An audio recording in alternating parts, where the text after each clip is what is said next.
Hello, and welcome to episode number, I think it's 448 of the TEW Challenge Run. We are here in Toronto. I think I've set up the arena. Nope, I haven't. Good double checked. Okay. Ontario, Toronto. Okay, yeah. We are here in Toronto for the Survivor Series. I don't know any big stadium names in Toronto. I don't know where, like, the Toronto... Well, who's the biggest sports team in there? I don't know. Wherever they play. But tonight we have got our main event, War Games returns to Survivor Series, when Team Queendom, which will be the four members of Queendom, Io Sky, Utami Hayashishita, Tegan Nox, Piper Niven, teaming up with the ECW Women's Champion Julia to face Bianca Belair, Asuka, Dakota Kai, Candice LeRae, and Florence. We also have two regular Survivor Series tag team matches, Team Raw versus Team Smackdown, as well as Team Cody Rhodes versus Team Drew McIntyre, which kicks off the night, and a whole lot more. So without any more further ado, let's jump straight into tonight's show. Start hype video. 79,499 people. That's probably a lot, but, we move. I can only do so much with the game. Io, Candice, Cody, Drew, LA Knight, Montez Ford, Roman Reigns, Dolph Ziggler.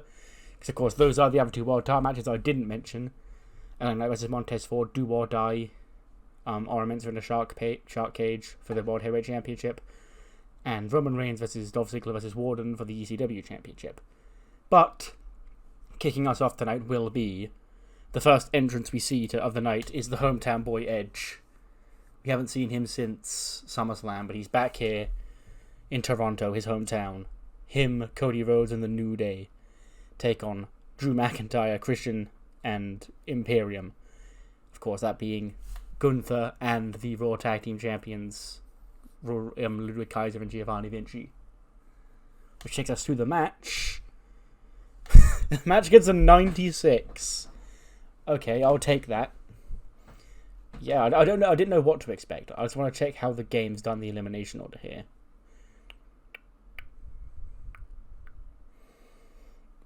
Okay, yes, so the game has had one person survive. Okay, well, again, ignore the in-game order, because I've got my own order.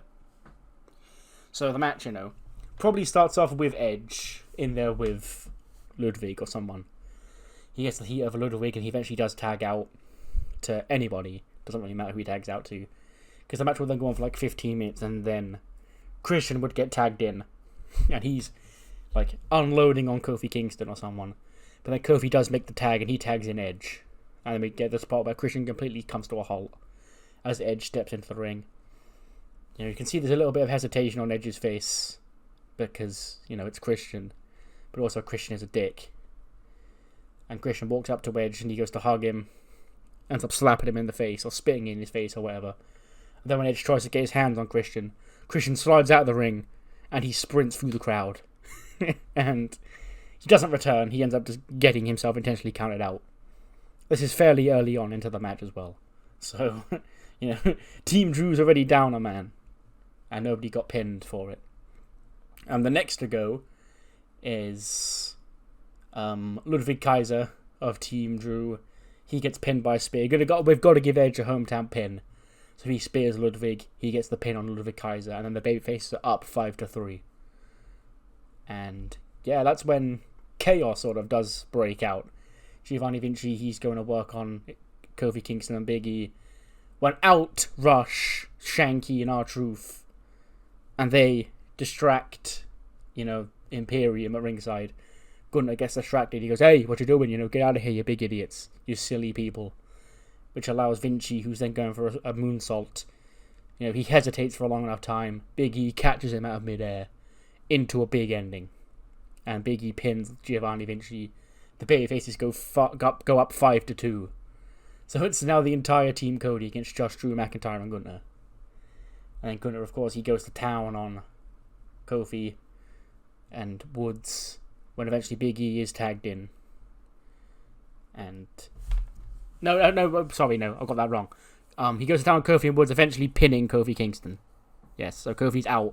So it's then 4-2, the babyfaces. But as Gunter beats Kofi, Xavier Woods leaps on him, and him and Woods brawl on the outside. But Big E is the other legal man. And then when Gunter and Woods fight over towards the barricade, Big E charges in out of nowhere and he spears Gunter through the barricade. The barricade explodes as the two big meaty men collide through the barricade. And neither man can make it up at the count of 10, and they're both counted out. So Big E's gone, so is Gunter. Which leaves just Drew McIntyre, the WWE Champion. 3-on-1 against Cody Rhodes, Edge, and Xavier Woods. And, he fights back. He does end up pinning Woods with a Claymore. Xavier Woods just cannot beat this man. But then, ultimately, Drew McIntyre is speared, hit with a Crossroads, and we get a feel-good victory for the babyface team to open up the night. So Edge and Cody Rhodes do survive for that team. Yeah. 96 rated match. 88 for Woods, 77 for Kofi Kingston, 92 for Big E, 83 for Edge, 89 for Cody, 85 for Vinci, 88 for Ludwig, 96 for Gunter, 89 for Drew, and an 86 for Christian. And yeah, pretty fucking swag if I do say so myself. I was not expecting this to do this well. I was expecting like a 91 or like an 89 or something. But yeah, we'll take this. 96, that rocked. What a hot opener to this show. We then get a quick recap of what happened on SmackDown with, Florence and Julia and Queendom. When Kayla's outside the Queendom locker room, she goes, "Ladies and gentlemen, I'm outside the Queendom locker room hoping to get a word with the ECW Women's Champion, Julia, just 24 hours removed from SmackDown last night and what she did to Florence in that main event." And Cammy does open the door. And she goes, "Hello, Kayla, can I help you?" She goes, "Yeah, I was just hoping to, get a word with Julia ahead of tonight's main event." She goes, "Of course you do. Of course, everyone wants to get a word. Everyone wants to get the scoop on what went down on Friday. I'll tell you what went down on Friday, Kayla. Justice was served. Okay? We told Florence for months, if she wants to try and cash in on EO, the Genius of the Sky, the Joshi Judas, the Women's World Champion, it was going to end in failure, and she did just that, and what happened? So, no, she can sit here and piss and cry that you said, oh, no members of Queendom were going to get involved in the match. Julie's not a member of Queendom. Julie's merely on our side for War Games tonight. Julia, she has a lot of problems with Florence and the rest of Team Bianca Belair. So tonight, doesn't matter if Florence lost her Money in the Bank cash in, because I promise you, no new members of Queendom are going to be in that match tonight. It's going to be just us four and Julia kicking ass. Good day, Kayla. She leaves and goes back inside the locker room. 84 rating. Braun Strowman, absolutely ruined this for everybody. But he does play an integral part in the match. Because the reason I made the triple threat is because I like the dynamic of, there's a big guy and there's two little guys in there. So even though ZSJ and Dudley Dickhead hate each other, it's in their best interests to work together to isolate Braun. Which, working down his legs and his arms and shit, you can eventually ground the big man, even if he is, the size of Braun Strowman. And then Braun, he does power through, he tries to hit the running power slam, but his leg gives in. After Zack Sabre Jr. is worn down his leg all the time. He falls to a knee, Dudley flies in, he hits the Dudley device on a kneeling Braun Strowman. And then when Dudley goes to take the cover, CSJ slides in the ring, he tosses Dudley to the outside. And he then hits like a crucifix cradle on Braun Strowman, who's down. And he gets the pin. ZSJ is the new ECW television champion. 92 for ZSJ, 83 for Dudley, 71 for Braun. Now, I know Braun just won this a month ago and hasn't even defended it, but he was always going to be a transitional champion. The reason he won it, because I felt having someone like that end Matt Cardona's run was funnier than just having him drop it to somebody, that will actually have a run with the belt. Because having Braun Strowman come back and murder him was funnier to me. But he was always going to be a transitional guy, because of what a television title is. Braun Strowman's not really that, He's not really the workhorse that's going to deliver the weekly TV match. So, eventually when I booked this match in my head, Dudley was winning this, by the way. But ZSJ is already outscoring him, has less pop, and he's just been a revelation since he came to ECW, so You know, the god Kyle O'Reilly has taught me one thing. It's that I should start respecting the actual in-ring ratings that the wrestlers have in this game. So, yeah, let's give it ZSJ. Let's see how he can run with the belt. A great opportunity for him. If he ever clashes with Kyle O'Reilly, you know, that's a 100 rating waiting to happen. So we'll have to see. But yes, ZSJ, the new television champion. We then head backstage to Adam Pearce. And he's on the phone. He's talking to people on the phone. He goes, "Ugh, so you're not in Toronto?" Go, "Okay, yes. Well, I'm looking for a last member of Team Smackdown. Apparently there's nobody in Toronto tonight that is free." And then someone walks in. He goes, "I have to call you back." He goes, "Can I help you?" He goes, "Yes, Mr. Pearce. You know, you may not know me, but I'm sure you do know me because we go way back. My name's Nick Aldis, and I've been designated here as your co-general manager here on Friday Night Smackdown." And Pearce goes, "Great, you know, I don't remember asking for one of those, but sure." Because I know you didn't ask, but, you know, Batista, he's been busy over on Raw. He's got Boogs, you know, wherever he is still technically the assistant general manager of Raw. So I thought I'd come and lend you a hand here on SmackDown. And Pearce goes, "Great, well, you know, we're in a bit of a pickle, actually, right now, because we need another member of Team SmackDown after what Carmelo Hayes did last night." And Aldis goes, "Don't worry, I've sorted it. You know, I knew you were struggling for a guy. I knew I was going to become your assistant. Don't worry, I've got us a guy." And Pearce goes, "Oh, you've got us a guy?" Because I've got us a guy. He's going to be here tonight. He's going to be the 5th member of Team SmackDown, and trust me, you're going to love it. Pearce goes, "Well, you know, if just this is your first night on the job, I don't know, you haven't really gained that report from me, Aldis, but you know what? I'll see what you've got. I'll see who you've got. I'll give him a look." 74. That's fine, I guess. They've got pretty good chemistry, so, you know, a rematch can be down the line here. But in 10-13, we have our second championship change of the night. As Jade Cargill, the Mae Young Classic winner, you know, she went undefeated the entire tournament, staring down Liberty title match ever since she won it. She's got it here tonight. And we do have a new Women's Liberty Champion. Jade Cargill beats Roxy Perez. I have Sky Blue on the mind, and I'll explain why in a minute. She beats Roxy Perez in 10-13. 75 for Roxy, 56 for Jade. The finish, this is where Sky Blue comes in. I believe it was in a match with Sky Blue in AEW when Jade reversed the code red into Jaded, and it looked really sick, and it's like the best actually in-ring thing Jade Cargill ever did in AEW. Since Roxy also uses that finish, okay, we can just steal that and do it here. But yes, if it's not Sky Blue, then do correct me, but I believe it was. Yeah, Jade Cargill. I think she's 13, 14, I know at this point, but she is the WWE Women's Liberty Champion. We then get a backstage promo. Kathy Kelly is, ladies and gentlemen, my guest at this time, ready to go out there and challenge Sheamus for the Intercontinental Championship. Dijak. And Dijak walks out. He walks into frame. And Kathy goes, "Dijak, tonight, you know, I don't know where Christian's gone, but tonight you've got a chance to challenge Sheamus for the And then in walks Christian. He goes, "Continue, Kathy, don't be distracted by my presence. Intercontinental Championship." That was the end of that sentence, right? She goes, "Yeah, where did you go? Where have you been?" And he goes, "Where have I been, Kathy? I've just got here, you know. Being in Toronto, my hometown here tonight, Toronto, Canada. I would be remiss if I didn't come out here and show my face in front of my adoring fan base. And it sucks that I might not have been in a match tonight. I'd have loved to have wrestled in front of Toronto's crowd. But luckily for my hometown fans, my adoring hometown fans who love me so much, Daddy's home. And he's coming to help his baby boy, his right hand of justice, win him the Intercontinental Championship from Sheamus. Okay, Kathy, any more questions?" She goes, No, none at all." She goes, "Great. Well, we've got a match to win." And then Christian and Dijak walk off.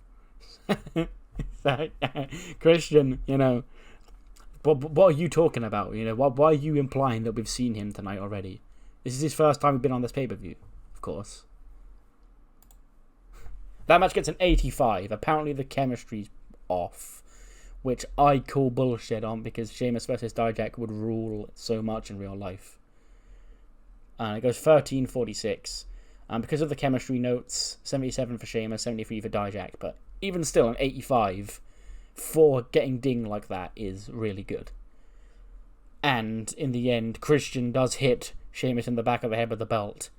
Dijak hits Feast Your Eyes. And we have a new Intercontinental Champion. His name is Dijak. 77 for Sheamus, 73 for Dijak, I've already said that. The funny thing about Dijak, right, is... in terms of pop, I have the clause that's like, nobody above well-known can become a mid-card champion. In terms of pop, Dijak is still well-known. But Sheamus was a star, and they had the same amount of popularity. And Dijak had more popularity than some other people on my roster who were considered stars. So, like, the reason he didn't appear on screen in any capacity on Raw, or, like, in any other, like, hype packages, is because I didn't even want to risk having him stand next to Christian, because he might have gained 1 point of pop that would tick him over to star, and thus ruin my plans. So, he was right on the edge. He's probably been ticked over now for winning this, but it doesn't matter. He won it as a well-known. He's allowed to hold it as a star if he won it when he was well-known. But yes, Dijak, the new Intercontinental Champion, and of course, after winning, Christian snatches the belt. He runs around like the belt is his, and Dijak raises his arm up as Christian holds the belt up high. So, is Dijak the Intercontinental Champion, or is it Christian? First appearance of Christian here tonight in Toronto. Hype package. LA Knight takes on Montez Ford. World Heavyweight Championship match. Last chance. Do or die for LA Knight. He's got enough opportunities. Oro Mensah trapped in a shark cage. It's going to be mano a mano. Let's see if LA Knight can get the job done. And an 87 rated World Heavyweight Championship match. With no Oro Mensah there to help him out. It is LA Knight in 14 minutes and 4. Hits that BFT, which Montez Ford sells like death. And finally, the megastar is World Heavyweight Champion. 85 for LA Knight, 89 for Montez Ford. Yeah. So yeah, big change. I realised, coming out of Smackdown this week, that there's been no hope on SmackDown. All hope has been abandoned on SmackDown. Abandon all hope, ye who dare tune into the blue brand, because those two world champions simultaneously, fucking yikes, they did our Do I Love Ye on SmackDown right now. And with what I did in the main event yesterday, it only felt right to deliver a feel-good babyface victory here for that brand. Pull it out of the dark ages of heels cheating in every single world title match. And LA Knight is the man to do just that, with everybody saying, yeah.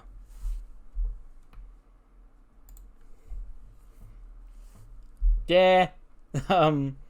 This match, I'm not even going to bother hiding it, because it just exists, really. Rhea Ripley wins in less than 5 minutes. I needed to kill time on this card, because, yeah, I booked 10 matches, including 2 Survivor Series matches and a War Games. So I needed to cut time from somewhere. This was the match that felt the most like it could have time cut from it. So Rhea just, beats up AJ in 5 minutes and pins her to retain the belt. That's why it only gets a 70. 88 for AJ, 91 for Rhea. There we go. Mummy stays on top here tonight. Rhea debuts a new Hope spot. They've got the crowd behind her. Okay. Against AJ? Really? Okay, yeah, whatever. But coming up next, United States Championship match. Seth Rollins versus Solo Sikoa. The man Seth Rollins created in many ways. He brought Solo into this world, his Frankenstein monster as he's called him. And now he's running amok. He's the United States Champion. And tonight, Seth looks to take that title from him. The man he created, looking to destroy his own creation. Match gets a 90.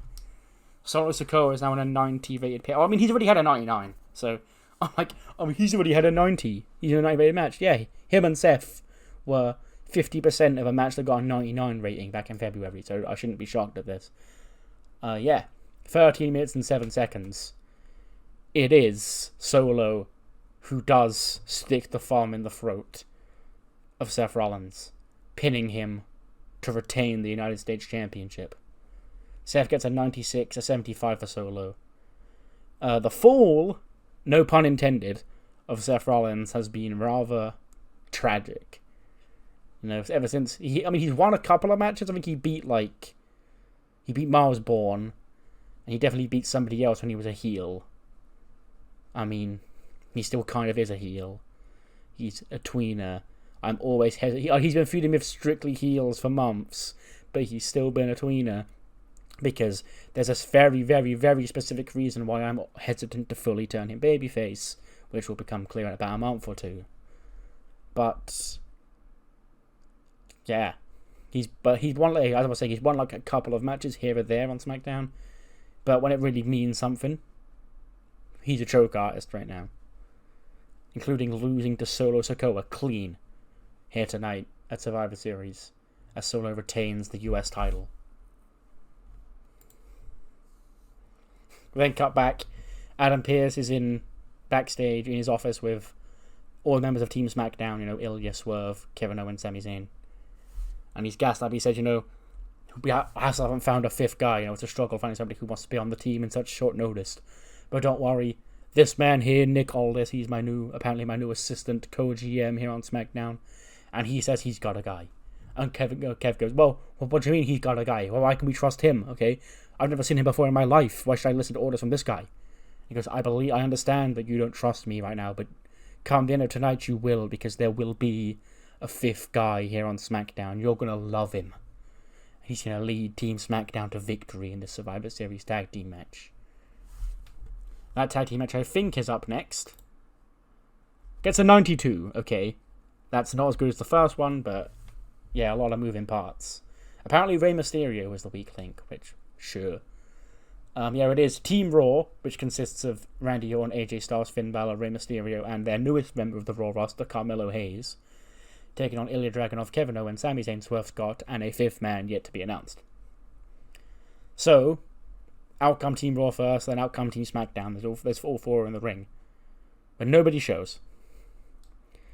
It looks like that son of a bitch, Nick Aldis, he's pulled a fast one here on SmackDown.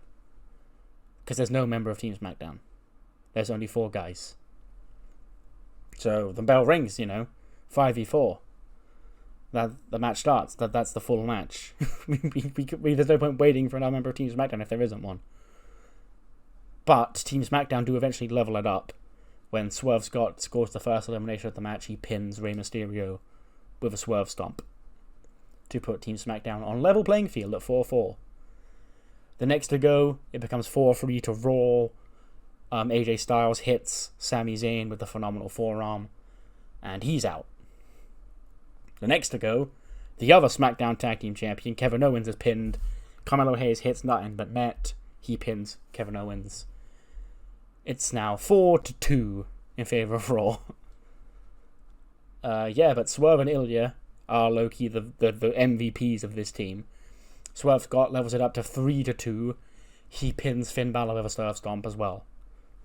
The next to go, and I really hesitated to do this, but I limited myself to only one pinfall. So, or only one count out or DQ or whatever, and everyone else had to get pinned. And I used that count out on that double count out with Big E and Gunnar. Because I didn't want to pin Gunnar. So, unfortunately I have to pin Swerve right here. And we'll do it with a sick-ass RKO out of nowhere though. Because then he can save some face. If it's a sick-ass RKO, nobody will care that he got pinned. But that then does leave it 3-1. Ilya Dragunov against AJ Styles, Randy Orton, and Carmelo Hayes. Ilya, he's the perfect guy to put in this spot. You're all rooting for Team SmackDown now. He's smashing the shit out of everybody. He nails AJ Styles, who's coming in for a normal forearm with his forearm of his own. He hits those H-bombs. 1, 2, 3. AJ Styles is eliminated. Randy Orton then swaps in. He goes to hit an RKO. Ilya shoves him off. Torpedo Moscow. A second Torpedo Moscow and an H-bomb for good measure. Randy Orton, Mr. Survivor Series himself, is eliminated. And it's 1-on-1. Carmelo Hayes, Ilya Dragunov. Raw versus SmackDown. Ilya, he tries to fight out, but he's tired. He just beat two of the greatest to ever do it. Back to back in AJ Styles and Randy Orton. Mello, he gets the upper hand on him. He does some nefarious means. He rakes his eye or low blows him or something. And he goes up top. He's taken in the booze. Team Raw's newest man. He's going to hit nothing but net to pin Ilya Dragunov and win the match.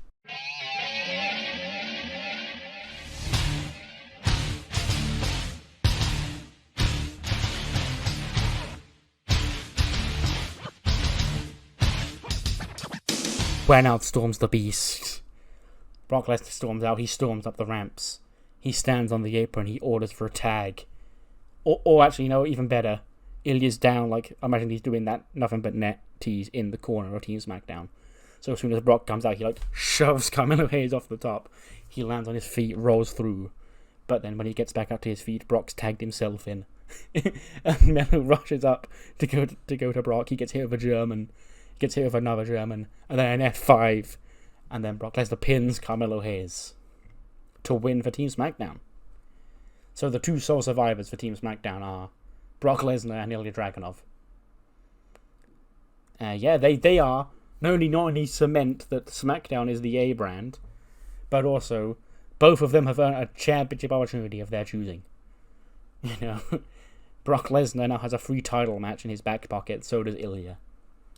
And after the match, I imagine Brock's pinned Mello. He immediately gets up. He immediately storms straight to the back.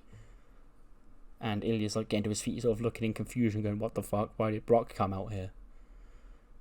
But Brock's been paid, He hits the F5, pins Mello, and immediately storms to the back. He doesn't give a fuck about brand loyalty. He just wanted that money. But in the end, Nick Aldis did come through. And he came through in a huge way, because the fifth member of Team SmackDown was the Beast. Hype video.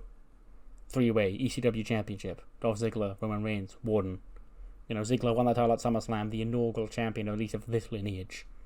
Roman, he got screwed, you could say, at High Voltage when the Usos kicked him in the head. And Warden, he's been lingering around both of these men for a while, waiting for his chance to pounce. And it's triple threat rules. So anyone can pin anyone to become the champion. The match gets an 87. Sure. Roman Reigns apparently carried it with a 95, an 82 for Ziggler, and an 85 for Warden. But ever since the High Voltage gate, the Usos have been banished from ECW. Him and wanted them off the show, so they've not really had a chance to continue fucking over Roman Reigns. So Roman's coming at this, he's got no Usos to worry about. He's Superman punching Warden. He's taking Dolph Ziggler down with those big sidewalk slams. Goes, he hits a spear on Warden. Warden kicks out. Ziggler hits a super kick on Roman. Roman kicks out. Kickouts galore. Ziggler goes for another super kick on Roman. He hits it. Goes for the cover. 1, 2. Roman does that. He does that low blow kick out, but right in front of the ref because it's no DQ. So, he's just there with a shit-eating grin going, "Yeah, what you gonna do about it? What you gonna do about it?" Warden comes in. He just gets full-on kicked in the dick as well. And both men are down. Roman's got a choice of who to spear. He's hyping the spear up. But all of a sudden, the crowd starts going wild. We don't know why. We can't see why. But as Roman charges for the spear, he meets not Dolph Ziggler, not Warden, but another double super kick from the Usos. This isn't ECW, this is Survivor Series. And the Usos have rocked up at Survivor Series here in Toronto and laid out Roman Reigns once again. They hit him with 1D, and the Tribal Chief is out. Ziggler and Warden are the only two men left in the ring. Ziggler hits a super kick, Warden bounces off the ropes. Ziggler hits a second super kick, Warden bounces off the ropes, nails Ziggler inside out with a clothesline. The straps on Warden come down. Powerbomb number 1, powerbomb number 2, powerbomb in number 3, turning Dolph Ziggler inside out like a rag doll. Because Ziggler would sell those powerbombs like death. And we do have a new BCW champion here tonight. But it's not Roman Reigns. It's Warden. 82 for Dolph Ziggler, 95 for Roman Reigns, 85 for Warden. And those damn Usos have done it again. They've attacked their cousin, preventing him from becoming ECW champion. But that didn't prevent a title change. Because it is Warden who wins the ECW championship. His first world title here in WWE, because we do consider this a world title. You know, for goals' sake, we definitely consider this a world title. But yes, the new face of ECW is Warden. You know, hell of a run from Ziggler. It only lasted 3 months, but he still did good with it in the time he had it. So it's fine. I don't mind swapping it over to somebody new. After the match, though, Roman Reigns is having a shit fit in the ring. He starts having a hissy fit, like probably tearing apart the announce table at ringside. Sitting there just, the meltdown he had at Money in the Bank when he got pinned. He's just sitting on the outside of the ring doing that, and we just see both Usos in the crowd, raising their ones to the sky, like up the stairs in the crowd, looking down on Roman Reigns. Like we do get that shot from like behind Roman where he's looking up, sad at the Usos, while the Usos are looking down at him with their ones in the sky. War Games hype. Issues between Queendom and these 4 women have been long in the making. But tonight, 2 rings, 1 cage, 10 women, War Games. ECW Women's Champion Julia joins the team after, I do want to say about Julia, well done, everybody. It's been a thing, I think it was started when Triple H took over creative in real life. There was these segments backstage where it was always you can see people talking in the backstage. If you pay attention, you can see it. And that's that advanced story. I think that's a really good way to advance stories without actually paying attention to them. But it rewards you for spotting them. But there's no way to capture that really in TEW until I started doing these random pictures that I put on screen where I use a picture to cover up stuff. Occasionally there'll just be a picture that doesn't really cover up anything, but it will have a detail in the background that I want you to notice. I've done it 2 or 3 times now. I'd never got a comment on the first 2, but a lot of people noticed on ECW when I put Cammy and Julie in the background. So, well done for paying attention to that. You probably weren't surprised by the Smackdown ending. But I just wanted to go on that tangent because, it's the first time I've done that it felt necessary. And it felt like it was worth my time doing. Because, I haven't got comments about the previous 2. There were 2 other ones. I'm not going to mention what they are. But I have done that in the background. Actually, that's a lie. Somebody on Discord did tell me once that they did notice one of them, but just never mentioned it. But, yeah. Anyway, tangent over. War Games time. 94 rated match. I will take, considering Piper Niven's in here and Tegan Knox is in here, I'll take that. Yeah. So, the Queendom team come out. They're all wearing masks, but they wore those Purge style masks in real life. But in this world, they all coming out the Stardom masks they all wear. Io debuted with it when she was a babyface, those sort of masks. They all have one of those. And Julia comes out by herself. Not in any Queendom gear, not in a mask or anything. Just by herself, her normal entrance. Io sends Utami down to start the match for Queendom. Team Bianca, of course, all enter, or Team Candice even, all enter separately. And the first person in the ring is Asuka. So it's Asuka and Utami starting out the match. And, they do their thing. When the first 5-minute countdown stops, the next entrant enters. Io orders Piper Niven to go in there. Utami and Piper are beating up Asuka when their next buzzer sounds and Dakota Kai runs out. So it's now Asuka and Dakota against Piper and Utami. Then the third Queendom, buzzer sounds, Julia storms in. And then the third for Team Candice sounds, Candice is about to step out, but Florence steps in front of her, and she storms to the ring. And she goes to town on Julia and Piper and Utami. Pissed off that she's lost her briefcase. So it's now 3v3 in the ring right now. It's Tegan, Piper, and Utami against Asuka, Dakota, and Florence. 4th for Queendom, or second last, I guess. Julia comes in. No, not Julia, even Tegan Nox. Yeah, I think I said Piper, Tegan, and Utami win. It's Piper, Tegan, and Julia.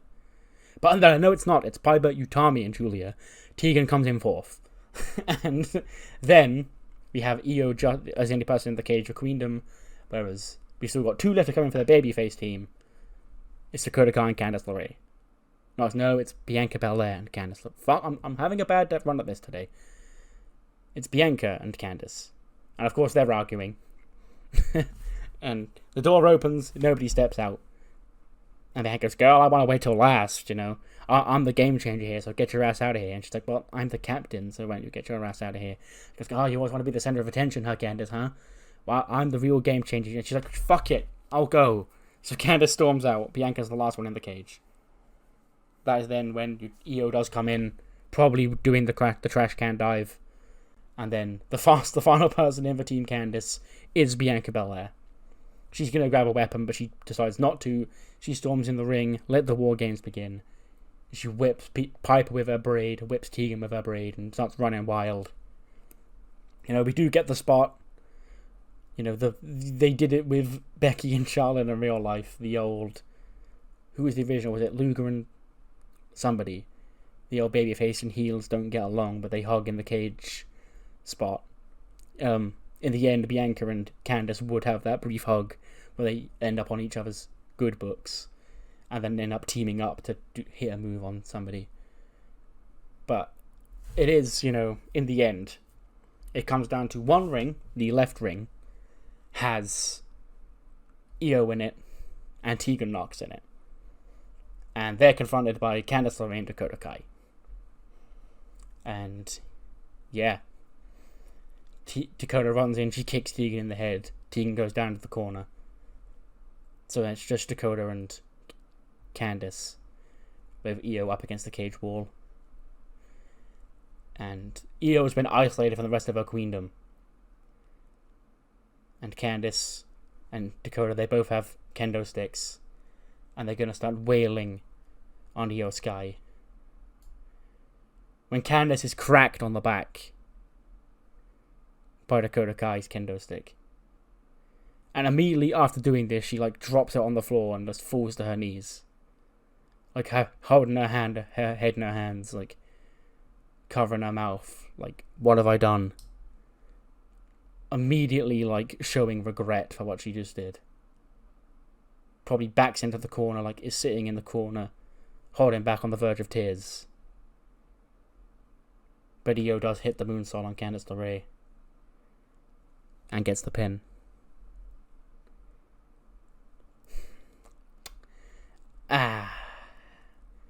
Yeah. Well, that happened. 94 for Julia, 73 for Piper Niven, 82 for Tegan Nox, 85 for Utami, 97 for Io, 88 for Florence, 81 for Dakota Kai, 92 for Candice, 89 for Bianca, and 83 for Asuka. And the whole time, like, Queendom is celebrating, you still see Dakota Kai, like, sat in the corner, like, head in her hands, like, wondering what she's just done. When eventually she does stand up, and she walks up to Io, she confronts Io Sky. At this point, Tegan Nox and Piper and Utami are on their feet. And they're all just gathering around. Julia, she's probably in the cage still, but she's not important to this scene. She's done her business, she's got her payment. Maybe she would even leave the ring, like as soon as the match is finished, storm up the ramp, meet Cammy on the ramp, and then Cammy hands her money or something. But then that would require Cammy coming into... yeah, fuck it, she can do that. She can... As soon as the bell rings, Julia does storm up the ramp with her belt, takes the money from Cammy. Cammy does walk down, enters the cage. So we've got everybody in Queendom in the ring. And Dakota Kai is sort of confronting all of Queendom. She sort of looks at them all in disgust. But she does eventually drop to one knee. And like, offer herself up, bowing down or whatever. Whatever the signal is that Dakota Kai appears to be joining the group. We do get a look on everybody's face as this happens. Io in complete shock. It was almost like she didn't know this was coming. Because, as you heard earlier on tonight, Cammy said that we're not going to be inducting any new members of Queendom because, Julia wasn't in the group. So, clearly they didn't know this was coming. Tegan looked fucking pissed off. Because, the history here. But nobody can seem to be nobody seems in the know that Dakota has done this, but Piper seems welcoming. However, Piper will probably be the one who gives her a hug, and Tegan would look at Piper at disgust as well, what the fuck are you doing? We don't like this girl. But I guess the moral of the story here is never trust Dakota Kai in War Games.